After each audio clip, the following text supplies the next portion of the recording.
Jabroni, Jabronixyz, oh, it doesn't matter, you spell jabroni.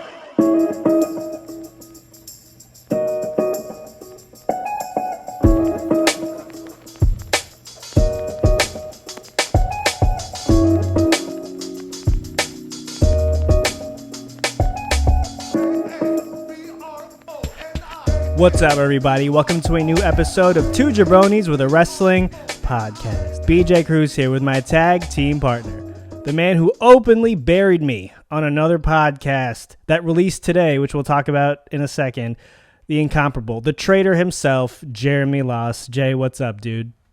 Oh, man, it felt so good to hit you with a chair shot through a podcast. Seth Rollins.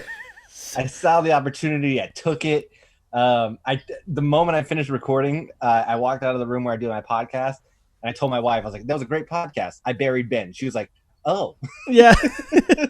I think that speaks to both our friendship and the fact that I'm always looking over my shoulder, because you didn't even wait 5 minutes until after you were done to be like, you texted me. You were like, I just did the Gully Blanchard pod. I buried you.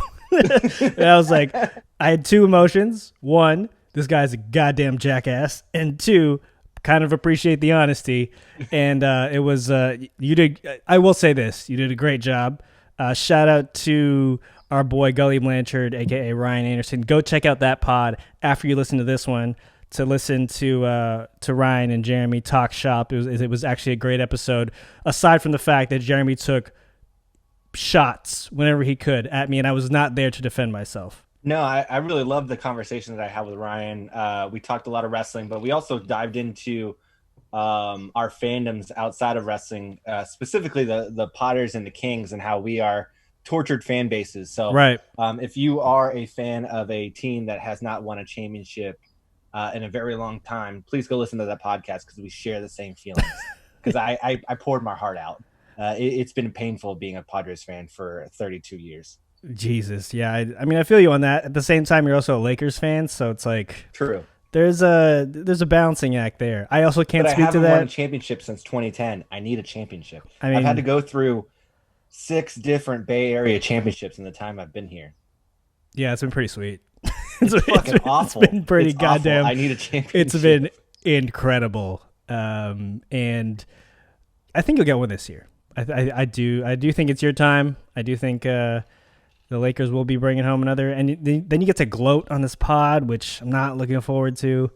But alas, 'tis we'll do another bubble pod at some point. We are, of course, brought to you by the Blue Wire Network, our favorite podcast network in the entire world, and our friends over at betonline.ag. Don't forget to subscribe to the pod wherever you download your podcasts. And if you're one of our fantastic Apple Podcast users, please, please, please rate us 5 stars on Apple Podcasts. And if you're feeling spicy, leave a review.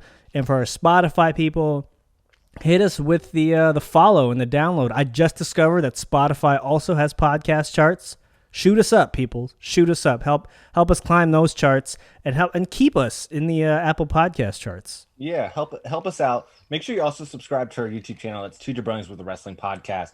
Help us shoot up those charts and help us at least challenge Chris Van Vliet after a while. I don't think we're ever going to get on his level, but let us challenge a little bit. Yeah, we got to make it so he's not laughing in our face, and we're like, hey, we challenge you to a YouTube off. Yeah. Let's get there. Right. Make sure you also follow us on social. You can follow us at Two Jabronis Pod on Twitter and on Instagram and in the BR app. You can follow me personally at Jeremy A. Loss on Twitter, and you can follow Ben at Cruise Control. That's Control with a K. All right, so we didn't do a show this past Wednesday. Just life gets in the way sometimes of kids. Wrestling podcast. Apparently, life doesn't stop for wrestling podcasts. That's not what I was told when I got into this business, but alas, here we are. So we're gonna talk a couple things, and we're gonna start with the main event. And for this week's main event, we are previewing a pay-per-view that I can't help but laugh every time I say the name. Extreme Rules Horror Show? And I had to add a question mark because if I just say it straight up, I will laugh. And so Yeah, there's actually not a question mark in the pay-per-view title, but there might as well be. I kind of wish there was now because that'd Oh be yeah, great. yeah, little Ron Burgundy. Yeah. Yeah, it'd be it would be. I mean, we talked about this on the Gully Blanchard show, just about my overall excitement for this pay-per-view. And to be honest with you, this is going to be a pay-per-view that I watch while I fold laundry. I just have a ton of laundry to do over the weekend, and this is going to be the time where I do it. I have little to no interest in this show. The storylines built into it aren't that great. The matches that they have set up are not that great. Will I watch it? Of course, but I will not be fully invested in it. It just seems like a show that lacks intrigue all around. It really does. I mean, we have the WWE Championship match is Drew McIntyre against Dolph fucking Ziggler. Like, come on. Like, this is... I hate to shit on Dolph Ziggler because he is like the ultimate like worker. He just goes in, does his job, he sells his ass off. But he's not a main event player. He shouldn't even be sniffing this match. And it just shows that they are running out of options. I know that there's a report going around that their SummerSlam plans have kind of gone by the wayside because they don't want to waste Brock on a show with no crowd. Edge is injured, and they are really scrambling to fill voids. And this is one of those voids that they're scrambling to fill. They put fucking Dolph Ziggler in a main event match. It's crazy to me. Well, so first of all, 2 points. One, I'm actually more excited about Impact Slammiversary than I am Extreme Rules. So there's that. We'll be checking out both. But kind of talking about this match and SummerSlam as well, I mean, they have a way to kind of cover up for the lack of Brock, or if they don't want to, break that glass in case of emergency yet with Brock. Randy Orton is right there, right? He's kind of right now doing nothing, and that doesn't make any sense because he was red freaking hot right after that Edge match, right? Edge match at Backlash, I should say. And I think that's who they're going to plug in after this match. I think Dolph he's one of these, I mean, well, let me take a step back first. The Drew title run, and I've said this a bunch, they haven't found or been able to find him a long-term feud, right? Mm-hmm. It's just they've kind of been throwing these one-off feuds at him, just to build up to these pay-per-views. And that's honestly been fine because Drew's he's kind of stepped up to the plate each and every time, and he's made it work with each and every person, right? Yeah. The Seth match was pretty good. The Lashley match was actually pretty good. So I don't have a doubt that this match is going to be good. And I do think Dolph has kind of gotten the short end of the stick since, his title run back in the day. So, he's not, let's be clear, Dolph is not going to win this match. Right? Like, there's just no way in hell that he's going to win. Drew's going to retain. That would be the swerve of the century. Oh, it would. It would catch all of us by surprise. I think wrestling Twitter would burn to the ground. But that being said, I do think he is very, very capable of delivering a match with Drew. I think it's going to actually surprise in terms of how good this match is because we have two really, really good workers who, despite not having a whole lot to build off of with starting this feud, they kind of made chicken salad out of chicken shit. Is that the saying? I never know. That is the saying. That's a great saying. It weirds me out because I never want to eat either of them. But you're not a chicken salad fan? I love. Not a chicken salad fan. I would just rather. It has to be like the Costco chicken salad for me is bomb. Well, I'll check it out. I have a Costco. The only run. problem is if you're not a chicken salad fan, you might not be into it because it comes in a Costco sized container. Sure, it's like a container that would kill you if it fell on you. Right. Yeah, it's too much chicken salad. Maybe I'll start with a lower amount. Anyway, I digress. The point is, I do think that this match is going to be good, and Dolph's involvement of Heath Slater early on in the feud, I thought was really good usage. How you feel about using Heath's real life employment status in the storyline aside, I do think it just kind of made the storyline a little bit more deep than just Drew and Dolph used to run together. Yeah, I'm not a huge fan of using the layoff as part of the storyline. That feels grimy to me. Like when you start, I understand that you want to try to be as real as possible. When you start implementing things that are affecting people's lives in that matter, like a layoff or a drug addiction, To me, that feels grimy. Sure. It just doesn't feel right. I see your point. Like Dolph and Drew are going to do their damnedest to make this a good match. They're going to go in, they're going to work. Dolph's going to sell his ass off. Don't get me wrong. Dolph is an excellent person in the ring when it comes to just selling. Sorry, my daughter is screaming. She has this tendency whenever I start recording a podcast to lose her mind. So, well, no, she just agrees with your points. That's right. She's your daughter. Like every time. So, I mean, they're going to try really hard, but I can't get myself invested in a match where I know for sure, I know 100% the outcome. I know that for me, I personally am not a huge fan of Dolph Ziggler outside of certain things that he does in the ring. So it just doesn't interest me all that much.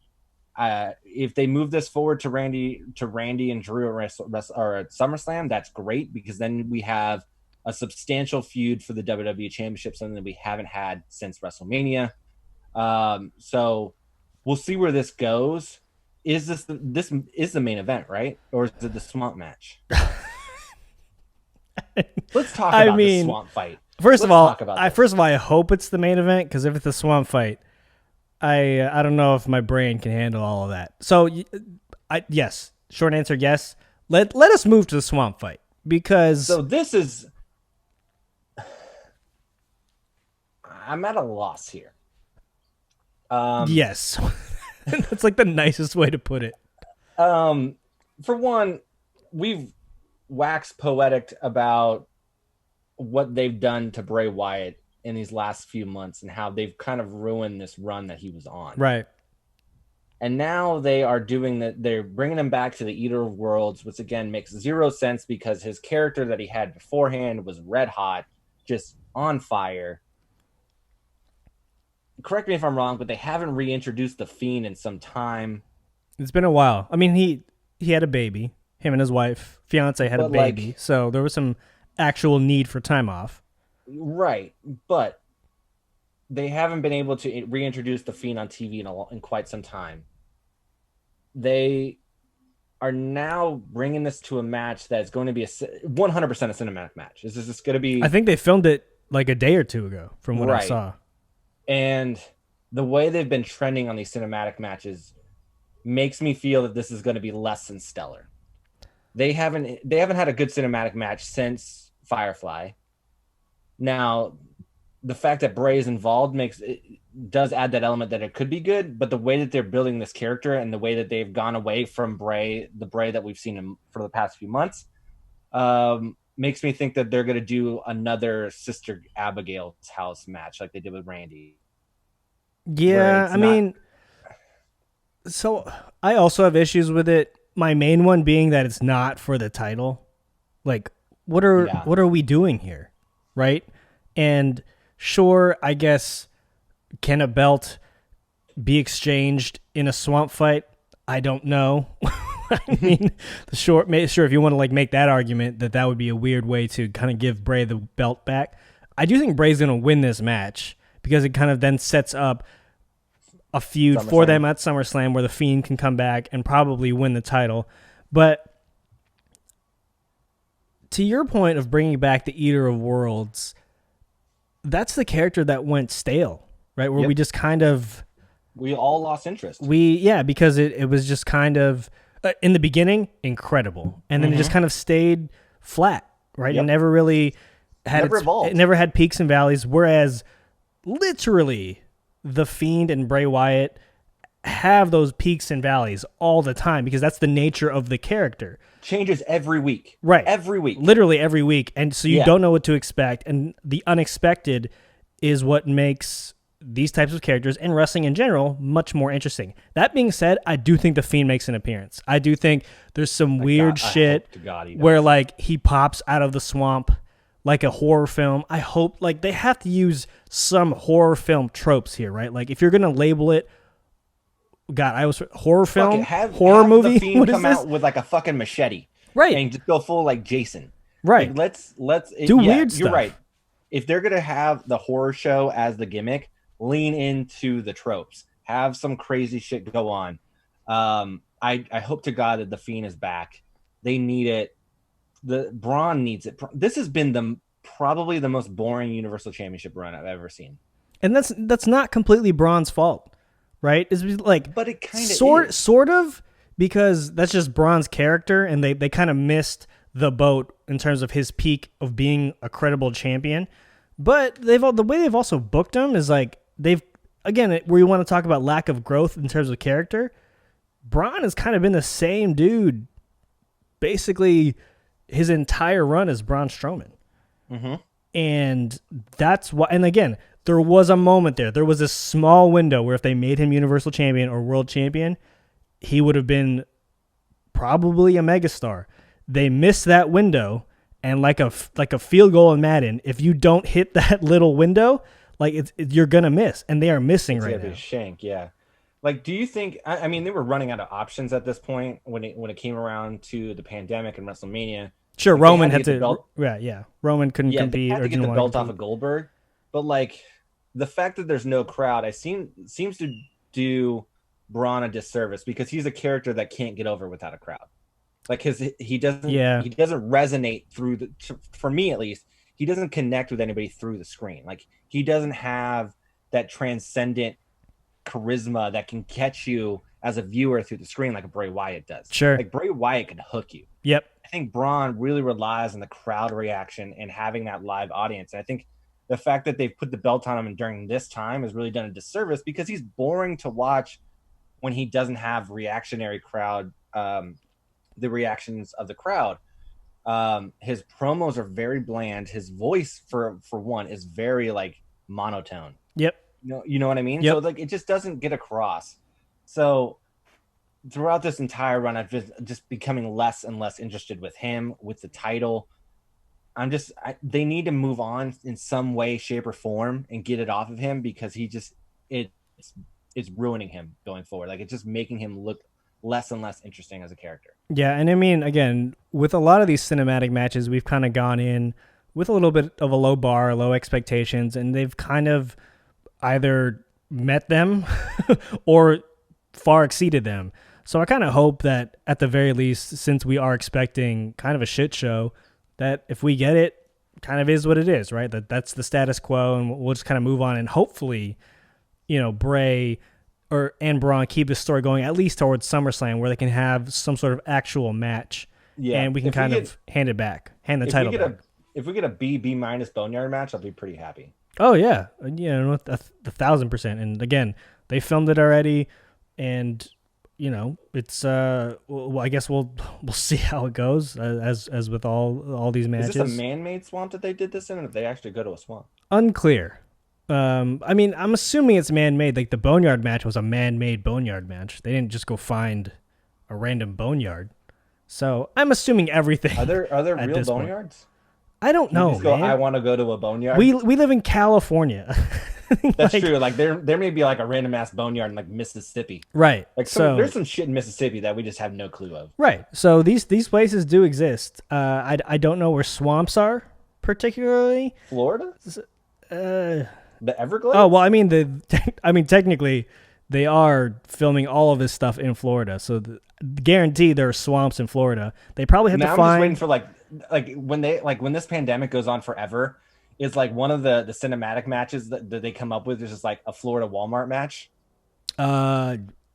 Yes, and great tease for someone we are trying to get on the show. That's all I'll say. Like, are we doing this? Like, all right, we're gonna do this in the sports section, aisle 9. Like, right. Here's our match. Basically, like a Booker T Stone Cold supermarket match, but right. But at a pay per view with masks on, of course. Everybody right, with masks. You gotta yes. you gotta be responsible. Yes. But anyway, I think Bray's gonna win this match because I do think there's going to be some weird shenanigans in a horror film trope-y way where the Fiend kind of like, I don't know, he drowns or tosses Bray. Are we going to see a murder? No, I mean, it's still PG. They don't want to kill Bray Wyatt. I think he's going to toss him into some place that you can't see, or maybe, I don't know, abandoned, haunted. I don't know, but the Fiend will make an appearance from like the opposite side of the water that he is thrown. That is my prediction. I want to see somebody get fed to a gator. Dude, what have you been watching Unsolved Mysteries? What is wrong with you? I just got really dark there. Like, I just want to see somebody get You're fed. like plotting a murder on live on a podcast. All right, before I incriminate myself, let's move on to the women's championship match. Asuka versus Sasha Banks. Oh, we got a banger here, by the way. This is going to be the match of the night. Fantastic. Easily. If they get the time, this is the match of the night. My heart really wants Sasha to win this so that they can have all the belts, and I would love to see that, but it's going to be Asuka. I do think Bayley's going to cost Sasha the title in some accidental way. I like that. Which will then kind of set up, Bayley, we'll talk about her match next, which will then set up kind of the feud with Sasha moving forward. So I'm with you. My heart says Sasha. Would love Sasha. I would love Sasha and Bayley to have all the belts because that would be quite the image. I think they are the best thing going right now, and it would be freaking phenomenal. But I do think that they've been teasing this Sasha Bayley match for just way too long. It has to happen. It has to happen. Like, SummerSlam needs to happen. Yeah. Because that can, like, if they split them up for SummerSlam, that's your main event. Yeah. And that's crazy. There's no way around. That is 100% your main event unless they're fucking stupid. Yeah. So they hopefully they don't drop the ball on that. And then I think after this, with Shayna coming back on Raw, I think this opens up the opportunity where you can potentially have Asuka Shayna for the Raw title at SummerSlam. Oh my God, that is. Whew. I was fucking pumped seeing Shayna again. Thank God she's back, man. The women's division on Raw specifically, like, just kind of needs it, because since Becky left, it's there hasn't been as many credible contenders to Asuka. I know she talked to, I believe she told Alex McCarthy of Talk Sport, friend of the show, that she wanted to face Kairi Sane for the title. She's leaving. Is she though? Is that confirmed? That's the report. That's the report. I saw. I read that report too. That she wanted to go back to Japan with her husband, wrestle for a year, and then retire. But then there was also a couple of reports after that were like WWE's kind of offering her a new deal. So we'll kind of see how that goes. If it's Asuka, Kairi before Shayna or something, I'm kind of into that. Like that would be. Yeah, I'm into it. I just really want Shayna to get her fucking shine. She deserves the promo she cut the other night, and the fact that she was just like choking out all the ninjas was just awesome. Yeah. She needs a shine. All the ninjas. Bianca Belair needs her shine. They have so many talented wrestlers on that Raw women's roster that just don't get the shine. And I think if they were able to do that, that would really open things up. So one thing I want to circle back to with this WWE Championship match with Drew McIntyre, what if now is the time where we have the Adam Cole run-in? Oh my God. Yes. Just replay the NXT takeover. I love it. Why wouldn't I? And that's undisputed. If they're like waffling on the idea of bringing Orton into the main event because he's still doing that thing with. Is he still? Yeah, he's still doing that thing with Andrade and Garza. And Garza, but Andrade and Garza are also. It seems like they're eyeing the tag titles on Raw, so that kind of leaves Orton as the man out. So I don't know if let's just fantasy book. Let's just fantasy book Adam Cole doing a run in here because, God, if they did that, that would break the internet. So, let's go back to the SmackDown Women's Championship match. We got Bayley versus Nikki Cross. Again, this is Bayley all the way. Bayley's not a chance in hell. Nikki Cross wins. It's a great story. Nikki Cross is great. Maybe we start getting the Alexa Bliss Nikki Cross breakup. Maybe. The thing that people just to make it interesting. Yeah, the thing that people have been teasing for like over a year. Yeah, but we need something here. Bayley is going to carry this thing. She has been on just an unbelievable heater. Oh my God. Kind of like I was the other night when I was playing blackjack on Bet Online, which we'll talk about during the ad read. Oh my God. I can't wait to do this ad read. It's going to be incredible. So yeah, Bayley, we've talked about this for the last few weeks. What Bayley and Sasha are doing are just kind of setting themselves apart from the rest of the crowd. They've really leaned into the fact that there's no audience. Yeah. And they are really making use of the time when they're on the mic and they know that there's a hot mic and they're saying stuff that's just really incredible and funny. And and they're interacting with the announcers, which is phenomenal more than anybody else. Yeah, along with like Big E. Big E is made like throwing his jacket. Oh, and thing, I laugh every time, which every is hilarious. And I think that's a single great time. way to take advantage of the fact that there's no crowd. Yeah. Like, utilize the people that are there, whether it's the fucking random ass NXT talents that are behind the plexiglass or the announcers. Like, utilize them. And I think Bayley and Sasha have done that better than anybody else.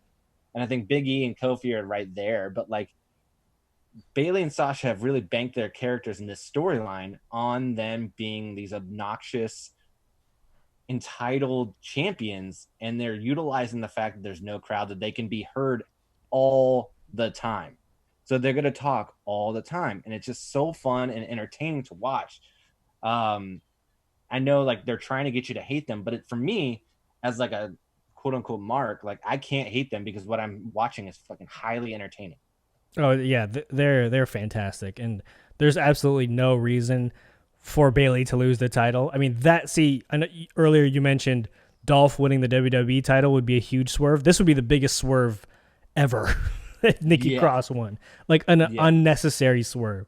So she's gonna. It would be like a swerve that like just completely kills the momentum they built up for the past 3 months. 1,000%, and you're building to a monster money match with Bayley and Sasha. Like, you can't ruin that with this. So that's how that's going to go. All right. So moving on to now, what is probably the weirdest stipulation maybe in history. I don't know. We'd have to look back on weird stipulations, but we have the eye for an eye match with Seth Rollins and Rey Mysterio.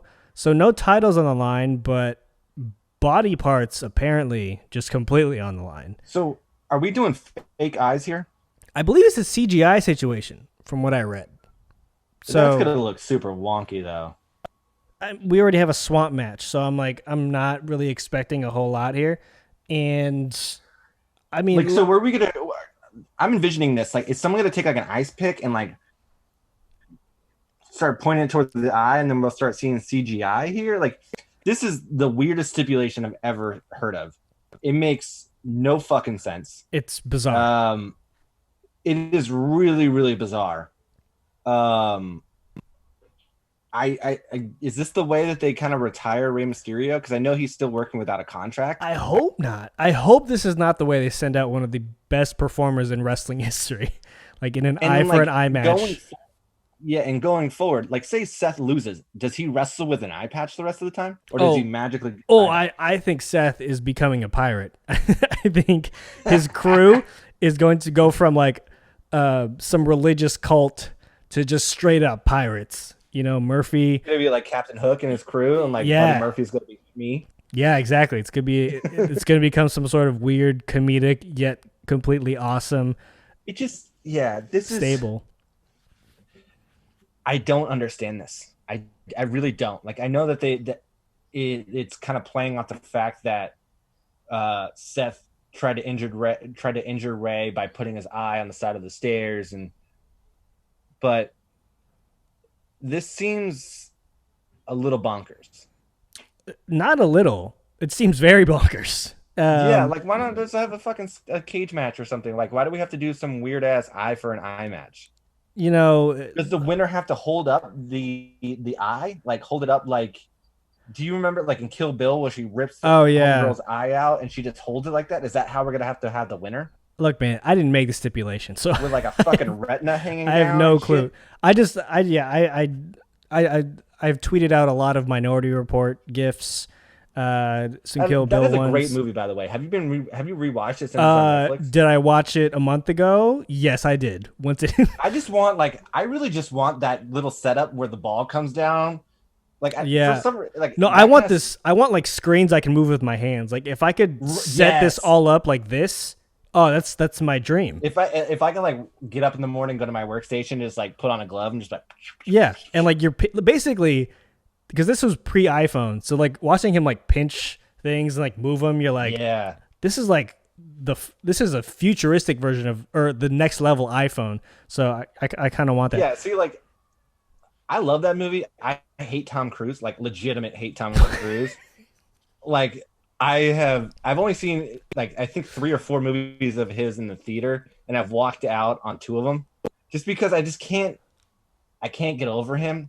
Something about him just does not work for me. Jesus, we're really exposing a lot here. So I there's a couple movies that I really love because the movie in general is great and Tom Cruise just so happens to be in them. So like Top Gun, fucking awesome. I just watched that the other day.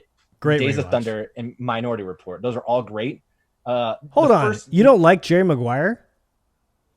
No. Oh my God. No. Good heavens. No. That's like right up our wheelhouse, man. He's a sports agent. He's a terrible fucking agent. No. Did you see the deal he got, Rod Tidwell? At that time, for a receiver, pretty good money from the Cardinals. That's all I'll say. Not believable. Not believable. It's not a believable movie. I walked out on World of Worlds. I kid you not, in the middle of the movie, I stood up, I went, done, and I walked out of the movie. You're one of these walk out of the movie people? I walked out on Spider-Man 3 on a midnight showing. If I don't like the movie, I will walk out. That one is fair. I'll give you Spider-Man 3. Yeah, I mean, I don't want to waste my time. So if I don't like the movie, I will walk out and get my refund. And Tom Cruise just so happens he doesn't something about him. But Minority Report, punchable face. That's the thing. He's got a very punchable. He's got like a Scientology thing about him. Yeah, he's like 5'2", so I have to like punch down. Hey man, so look, us short people, we got to deal what we got to deal with. All right, this is our lives. I don't appreciate the shots at our height. I know that he has like this really long like Mission Impossible series, but the first movie was like 2.5 hours long, and I watched it when I was a kid. Didn't like it. It also had a terrible fucking video game, and it just ruined it for me. And I was a bad really video got game. Back into the rest of them. The rest of them are you should get back into it. They get really good, and by really good, I just mean there's a lot of shit blowing up. A lot of people turn. You would love Mission Impossible. It's all about heel turns. People just turn their backs on each other constantly. You're like, I bet it's that guy. Ends up being that girl, and then it's chaos. I don't know. Maybe I'll get back into him, but Tom Cruise, I can't do it with him. He rubs me the wrong way. Where were we, by the way? Were we talking about Eye for an Eye match? Yeah, this is what Extreme Rules Horror Show did to us. We went on literally. I was looking at the clock. We went on like a 3 to 4 minute diatribe on Tom Cruise and Jeremy's hatred for him. So thanks WWE for putting us through this. But pick your winner. Let's do this and let's hit the last match before we get to the ad read. Seth Rollins, because I think that's the only way that makes sense, because if he loses, he's got to wrestle the rest of his career in an eye patch. I'm going Ray. I'm not against it. I'm fully going Ray because I think Seth he's pivoting to a pirate character or some form of a one-eyed messiah. Does he have a hook when he comes out? If he go full Captain Hook and just have a hook? I mean, if he loses his hand in this match, sure. Like an alligator just bites his hand out of nowhere, then sure. We'll do Eye for an Eye, and then at SummerSlam, is hand for hand. It's just limbs. Like that's what their matches progress to. At WrestleMania, it's just like both of your legs. Do you remember Do you remember when Val Venus got his dick cut off? Yeah. Poor Val Venus. Oh no, not poor Val Venus. That guy is a terrible human being, apparently. Yeah, he's. But yeah, I remember that when I was a kid. I was like, "Holy shit, they're cutting his dick off." God, this pod really took a turn. Thanks, Tom Cruise. All right, let's talk about this U.S. Championship match. Apollo Crews was MVP for that awesome new United States title. New title. Apollo Crews, I guess he wins. Turns heel. Yeah, or I think he wins. I think he joins MVP's stable, his group, because MVP. Again, to plug our friend, our boy Alex McCarthy of TalkSport, he interviewed MVP. I think it was today or yesterday. MVP wants to start a group. So I think Apollo Crews and MVP's been recruiting Apollo. So I think this is a great way to start that. As Apollo wins the match, and then he says, "I need your services." So I think that's how we are going to do it. All right, before we get to, we're going to talk about Fight for the Fallen. Let's pay some bills. I'm still recovering from the Tom Cruise Val Venus segment that we just covered, but let's pay these bills before the advertisers steer clear of our show entirely. We're going to take a quick break to talk about our friends over at Bet Online. Sports are coming back, and so are your chances to bet on your favorite teams and events. And there's no better place to start than our exclusive partners, Bet Online. Get in on the action for this, or get in on the action for odds on NASCAR, Formula One, and the Premier League. Can't wait for your team to come back. BetOnline has future odds, including win totals, division winners, and even league championships. Or check out daily simulations of Madden and NBA 2K to watch and wager on. Visit betonline.ag and use promo code BlueWire to receive your new welcome bonus. That's promo code BlueWire. BetOnline, your online wagering experts. Now, I have a story. Sorry. So this past weekend, I was feeling frisky, and I was like, I'm going to put some money in my BetOnline account. So I put some money in my BetOnline account, put $25 to start, chump change, right? And I put some money on Man City because I was like, fuck it, they're going to win anyways. And they ended up cruising. And I decided, all right, I'm going to play virtual blackjack. I played it a couple weeks ago, lost all my money. I was like, I'm going to go back. I lost all 25. I lost all the money again. And I was like, I'm going to put another $25 on. And then I got fucking hot. I kid you not. I started rolling. I went up to $115. And I was like, all right. I went to my wife. I was like, I'm going to cash out. She's like, yeah, let's cash out. Went to the cash out, realized that you can't cash out unless you have $500 in your bank if you wanted to do just a direct deposit. So I was like, all right, do you mind if I play until we get to see if we can win $500? Mom was like, sure. I started fucking cruising. I got to 250, lost it all, got down to my last 17, and then I went on a heater like I've never been on before. I made it up to $925. Jesus. And now I'm down to $750 and I'm cashing out now. You went on the Bailey. You were literally on a Bailey heater. I've never played blackjack that way. I was just like fucking rolling. And you know me, I'm a terrible gambler. Like I do know a that. ton of money. Yeah. Yes. And so for me to win, especially going from my last $17 all the way up to $925 or $950, whatever it was, I was pretty ecstatic. And now I'm just waiting. I had to have my wife change the password so that I didn't go in and actually bet the rest of it. That was a lesson I learned from our good friend who actually won a lot of money on BetOnline. So if you start winning and you don't want to lose it all, have your significant other change the password. It's so a great move. That's a veteran move, and I'm glad that you did it because So hopefully I need to cash out here soon because your boy needs a new TV. There it is.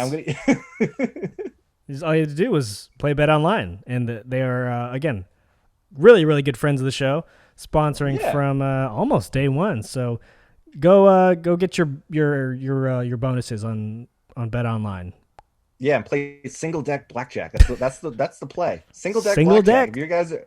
If you guys are degenerate like I am, single deck blackjack's the way to go. I also played this random ass spin game that was just me losing money, but I always thought now it's basically roulette, but the odds are better. And I was like, all right, I'm going to bet odd. And there's 16 numbers, so you bet all the odds. And it would go even. And I was like, okay, now's the time for an odd. So I bet an odd again and go even again. I'm like, this fucking sucks. So don't play that game. Play single deck blackjack. Let's move on to Fight for the Fallen. So on Wednesday, AEW had what was a pay-per-view last year, and they put it on Dynamite. This is a pretty solid card. This is Fallen. Yeah, it was great. Fighter Fest. So they kicked off the night with Cody versus Sonny Kiss, which is a really solid match. It was really good. Most time that Sonny Kiss has got on the TV, which is great. But I actually talked to Gully Blanchard about this yesterday, our good friend Ryan on the Gully Blanchard pod.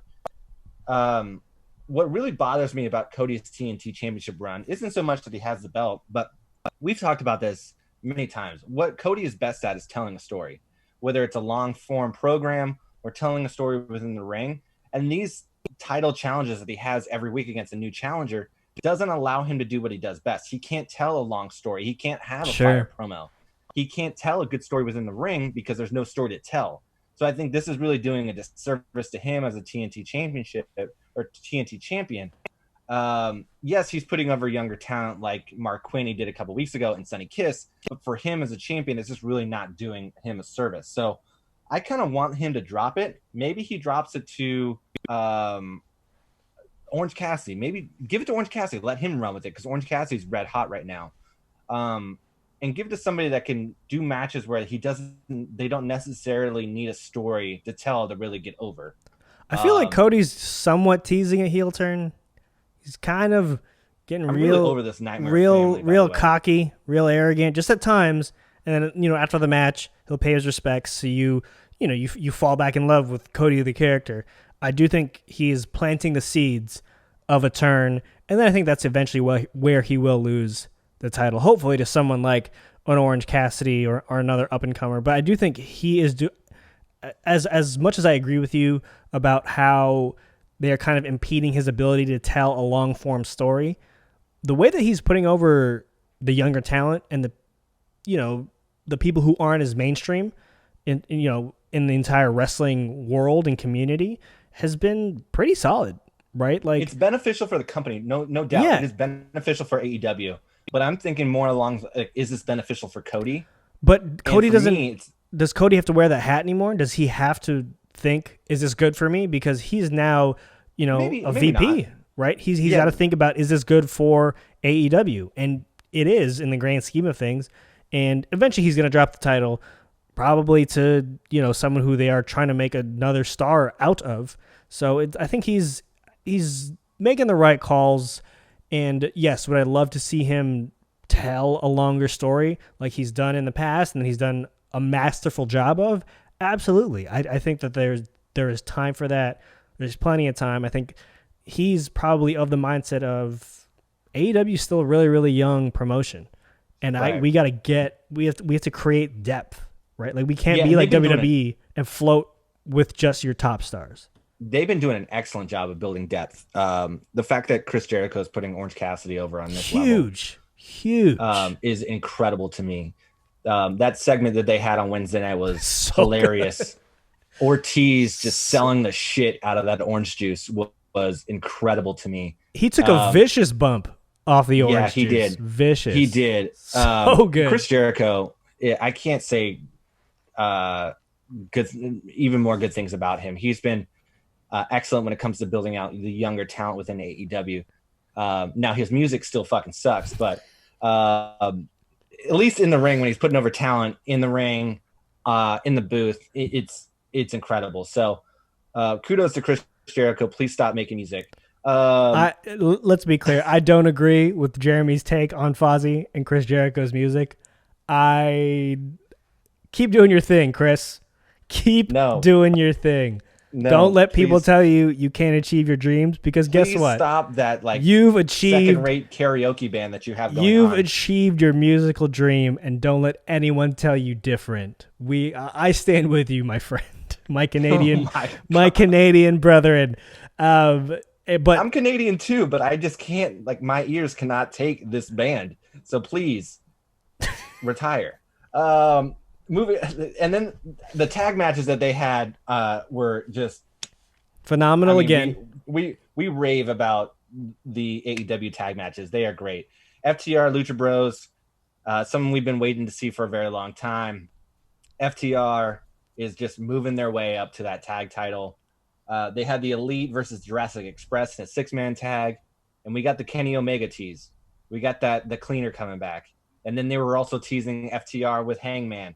So shit is moving here. There's some four horsemen vibes coming about too. Like Tully's out there. I mean, scouting. Did you see FTR threw up the 4? I'm all the way in on whatever AEW is doing with their tag division. I think what they're doing is great. I love the fact that they're teasing the Cleaner coming back, because Kenny with a mean streak. I love Kenny in any character, but Kenny the heel is what made him a superstar. When he turned on AJ, that's when he became a superstar. Yep.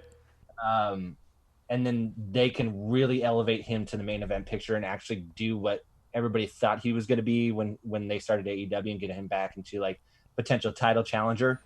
So I love it.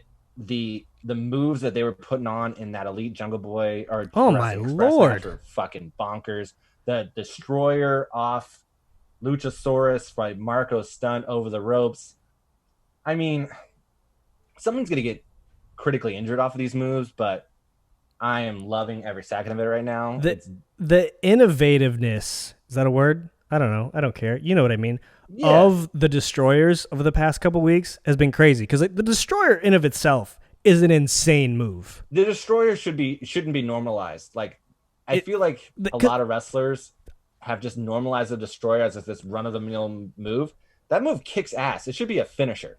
Yeah, and I mean, for a while, the pile driver used to be one of my favorite moves, right? Like every time I would play a wrestling video game, I had to create a character. He would always have a pile driver in his repertoire. I just think it's a vicious move. It's a dope move. For a while, WWE kind of went away from it because of some neck stuff.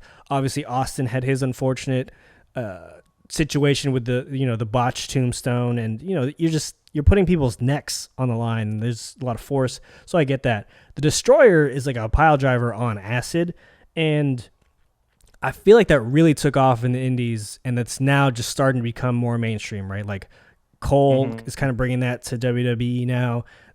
It feels like everyone's kind of doing it in AEW because they are pulling these guys and girls from the indies.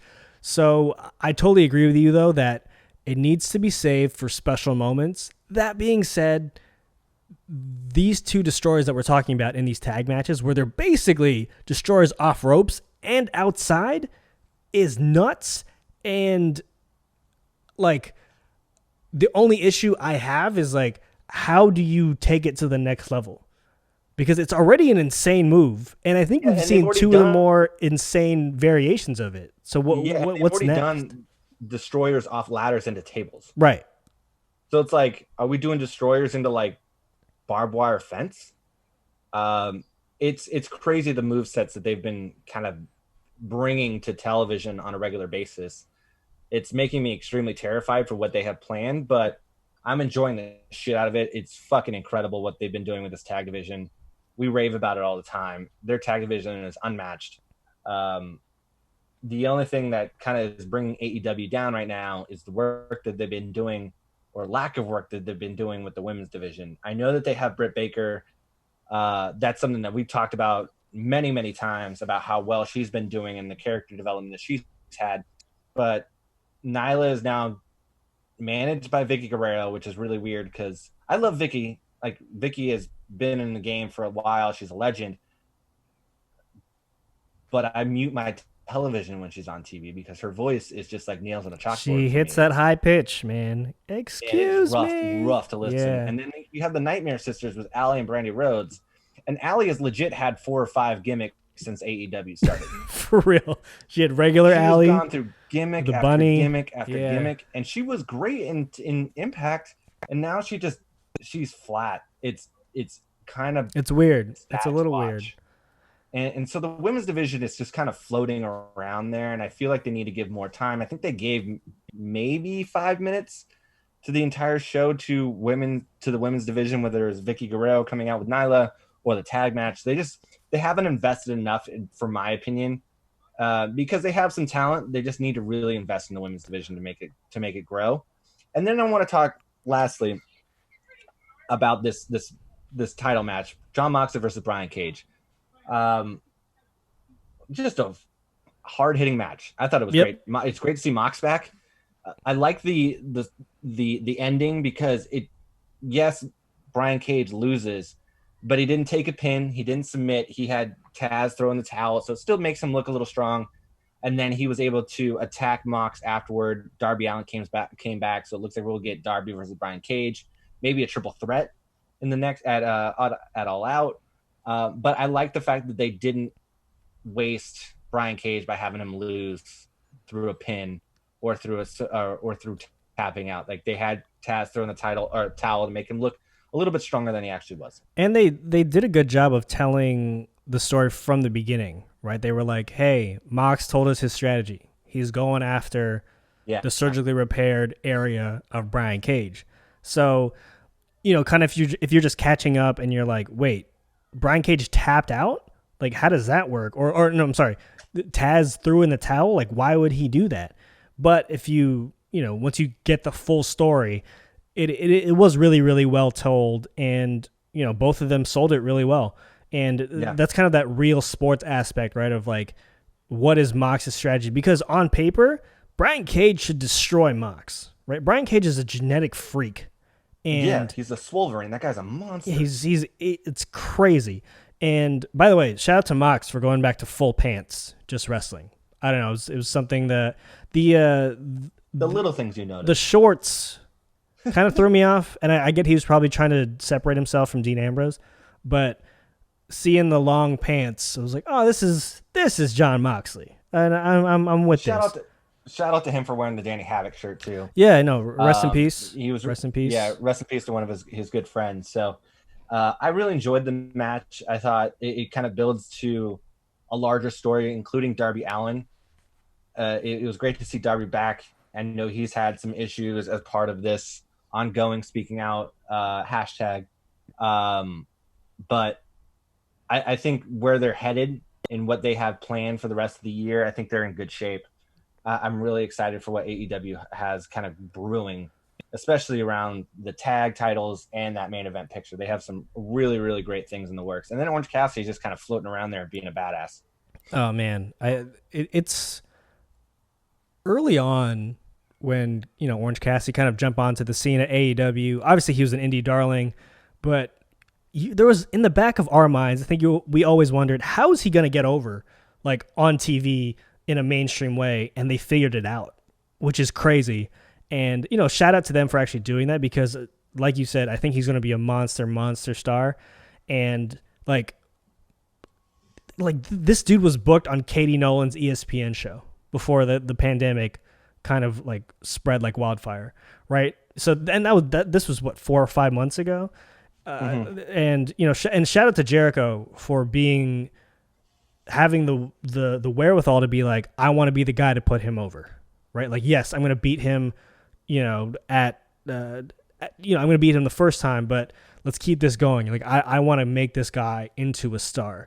And yeah, you know how you make people stars? You let them pour vats of orange juice with pulp. It looks like it was freshly squeezed. While you're wearing a $7,000 coat. Yeah. I want to see the receipt on that, by the way. Yeah, don't think like that jacket warehouse coat. It looked. I'm not going to say it wasn't $7,000. I'm also good. I don't think it was. But that orange juice did look freshly squeezed. So shout out to Orange Cassidy for sticking to his brand. A lot of pulp in the orange juice. And are you a pulp free guy, or do you like your pulp? I think I don't have a preference. I like orange juice in general. I like it even better in the mornings with a little champagne. Little, start the morning off, the day off, with a little mimosa action. The wife and I enjoy those on the weekends, just to, for a little pick me up to start the day. But in terms of just pure orange juice, either way, orange juice is just good, man. Pulp doesn't ruin it for me. I like it. I like pulp free, because if I get that pulp, it just feels like I'm drinking like chunky orange juice, and it just doesn't vibe with me. But when you eat oranges, you still get those things, right? You get the bits and pieces of it. I haven't had just a straight I'll eat like the little mini the clementines. But I haven't had like a big orange probably since I was like a Pop Warner. But the clementines also still have that texture. They still have those little they're so much easier to eat because they're so small. You can just pop them in your mouth and just rock with it. But like the orange, you have to take little mini bites, and I can't do it. So I'm a pulp free guy. Also, shout out to Sunny D. I'm a big Sunny D guy as well. Even though it's fake orange juice, it's still fucking delicious. Whoa. This is how we're going to end the show. I used to be a huge on Sunny D, mainly because those commercials, they got me. There was like all those kids rushing in. What do you want? And then when they were... I like that. Maybe it's because I was raised by a single mom, so we just got a lot of processed shit. So I was raised on Sunny D and Yoo-Hoo. Yoo-Hoo is my fucking Yoo-Hoo's game. Delicious. It's not even milk, but it's fucking delicious. And to your point, Sunny D, also delicious. But also once I started getting the taste of freshly squeezed orange juice, I was like, man, I recently had a Sunny D, just because of where I work. Sometimes it's readily available. And you have Sunny D just on hand? Well, people bring it when you're in groups and you're just trying to feed a bunch of people. It hasn't aged well. Maybe I haven't aged well. I don't know. It's your taste has your palate has it's evolved. Has become a little bit too what's that word when you're goodness gracious, my brain just Bougie? died. You accusing me of being too a bougie? little bit too bougie. Like your palate just become too bougie. That's right. I've completely your palate's become too sophisticated. I've completely evolved to White Claws only. Jesus. Oh man, did I tell you I had that white wine? Or that wine spritzer, whatever the fuck it was, seltzer, basically like a wine cooler. That shit was garbage. Well, don't drop the name because they might become a sponsor at some point. You never know, man. I mean, the brand starts with a D. If you see wine seltzer that starts with a D, do not buy it. It is not good. Just go get Sunny D instead. Yeah, go get Sunny D and some champagne and have a poor man's mimosa. There you go. Actually, that actually kind of sounds delicious. I'll try it once we get off the air. I may have to do that tomorrow. Yeah, it is the weekend. It is absolutely the weekend, and that's a great transition, and that's how we're gonna end the show. We got a big weekend coming up. We have Slammiversary coming up tomorrow, actually Saturday. Yeah, let's talk about that next week. I know that we don't talk about Impact very much, but let's talk about Slammiversary. Oh, I'm actually super excited for it. The card looks really stacked. And then we have Extreme Rules Horror Show on Sunday to round out the weekend, so we'll have a lot to talk about. And I'm working on a guest for next Wednesday, and I think it's going to be. Man, you get all the guests, and I'm sitting here just like, cool. We have a guest next week. Like, I need to start step my game up. I'm just planting seeds. I don't want to confirm that they're going to be on because people have schedules, and I like to abide by those and be respectful of them. But the first inclinations I've gotten are that they are down to come on Wednesday night after. Can I get a hint? Dynamite and NXT. A hint? Yeah, give me a hint. When you made your reference earlier to is the next Braun Bray match going to be in a Walmart? That's So down the alley. We're looking at Booker T? Not quite, but okay. But that's all I'll say. Before we sign off, because I know we have to wrap this show up. With the horror show coming, do you have a favorite horror movie? I'm not a big horror movie guy, to be honest with you. I guess it's Scream because that's a good one. That's one of the early ones I saw when I was young. After that I kind of decided horror movies weren't for me because my imagination runs wild once the sun goes down. I just assume I'm going to be murdered all the time. So even though what am I worth, right? Do you still when I was a kid, I would when I turned off the lights, if I turned off the lights in the kitchen and I had to go to a room, I would run. I still kind of do that now. Where it's if I'm turning off the lights and it's dark in my house, I will run to my room. Oh get out of the dark. If I had that same feeling where I live in a horror movie where I'm gonna have some guy jumping out of the corner. And, if I take out the garbage at night, I tell my wife to watch The Ring, watch the camera out front, because if I get taken, you have to show this evidence to the police. So, but yeah, to answer your question, it's Scream. Are you okay? That's a good one. Well, are you a big horror movie guy? Not really. I had the same problem as you. My imagination runs wild. I don't mind watching them. I'll sit down and watch a horror movie, but I'm not going to sit here and be like, I'm a huge horror guy. I know for a fact, Nightmare on Elm Street and It just completely ruined me as a kid. Sure. Ruined my childhood. I could not sleep. I could not take a shower. It was just awful. The new It, the first one, was really great for me. And I'm a huge fan of Evil Dead, which is not quite a horror movie. It's more like a comedic horror movie. Sure. But that's one of my favorite. I watched that movie one summer 6 times in 1 week. I just continued to put it in the DVD player. So, not a huge horror movie fan, but I'll watch them for sure. Well, there you go. Everyone check out your favorite horror movie before Horror Show on Sunday. And don't forget... nothing screams horror like the middle of July. Exactly. It's a Halloween come early. Don't forget to subscribe to the show wherever you download your podcasts. And if you're one of our fantastic Apple Podcast users, please rate us 5 stars on Apple Podcasts. And if you're feeling spicy, leave a review. And our Spotify people, hit that follow, hit those downloads, and then shoot us up the Spotify charts. We're trying to diversify. Yeah, we're diversifying our podcast listening. There you go. We're listening to the Wu-Tang Clan and diversifying our bonds. Absolutely. So make sure that you also subscribe to us on YouTube. That's Two Jabronis with a Wrestling Podcast. We want to challenge Chris Van Vliet for that gorgeous belt that he got recently. Oh, incredible So, belt. Subscribe to our YouTube channel so that we can hit him with an elbow. He's on the West Coast now. He is. So he's one of us. Let's do it. Make sure that you follow us on social at Two Jabronis Pod on Twitter and on Instagram and in the BR app. We'll do our best to live tweet both Slammiversary and Extreme Rules this weekend. Can't guarantee it that we'll do a great job, but we are going to try to live tweet throughout the nights. You can follow me personally at Jeremy A. Loss, and you can follow Ben at Cruise Control. That's Control with a K. All right, everyone. Appreciate you waiting for this episode. It's a little later than it should be, but we'll be back to 2 episodes, as always, next week. And in the meantime, enjoy a full weekend of wrestling with Slammiversary and Extreme Rules Horror Show. In the meantime, keep staying safe, keep staying healthy. Wear a mask. Please, please, please. Wear a mask so that we can all go back to being outside. And as always, and forever, Black Lives Matter. Thanks, everyone. Black Lives Matter. Wear a damn mask, people. All right, everyone. Peace.